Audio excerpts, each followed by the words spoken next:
Guys, welcome back to my channel. तर आज मी तुम्हाला दाखवणार आहे गुलाबजामुन कसे बनवायचे, जे की माझ्या आजीची स्पेशालिटी आहे. तर त्यासाठी मी एका प्लेटमध्ये गुलाबजामुनचं जे मिक्स आहे ते काढून घेतलेलं आहे. क्वांटिटी तुम्ही तुमच्या अकॉर्डिंग ठेवू शकता. आता आपल्याला ह्याचा एक डो मळायचा आहे, तर त्यासाठी मी इकडे दूध टाकून मळून घेतलेलं आहे. आणि आपल्याला एकदम सॉफ्ट डो ठेवायचा आहे, ना की जास्त लूज नाही तर खूप टाईट. इकडे आईने दूध टाकून एकदम सॉफ्ट डो तयार केलेला आहे.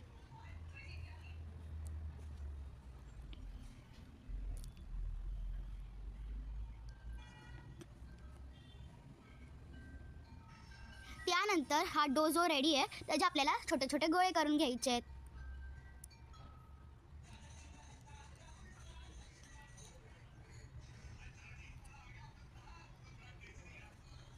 आता आईने ह्या गोळ्यांवर दूध लावून घेतलेलं आहे, म्हणजे ब्रश करून घेतलं आहे दूध थोडं.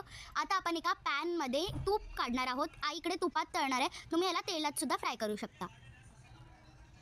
आणि आईने साईड बाय साईड एक तऱ्हेची पाक पण रेडी ठेवलेला आहे, म्हणजे डायरेक्ट गुलाबजामुन ती काढून पाकात टाकू शकते. इथे आपलं तूप मेल्ट झालेलं आहे नीट एकदम. आता आपण तुपात आपले जे गुलाबजामुनचे बॉल्स आहेत ते आपण टाकायचे आहेत. आणि मी इकडे ह्याला स्लो गॅसवर बनवते. स्लो गॅसवर बनवलं तर आतून पण ते एकदम सॉफ्ट आणि एकदम खुशखुशीत बनतात आणि पाक पण एकदम मस्त आत मुरून जातो.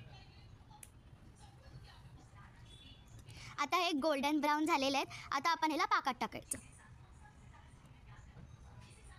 हे आपले गुलाबजामुन रेडी आहेत. तुम्हाला हा व्हिडिओ कसा वाटला मला नक्की सांगा. Till then okay, tata, bye bye.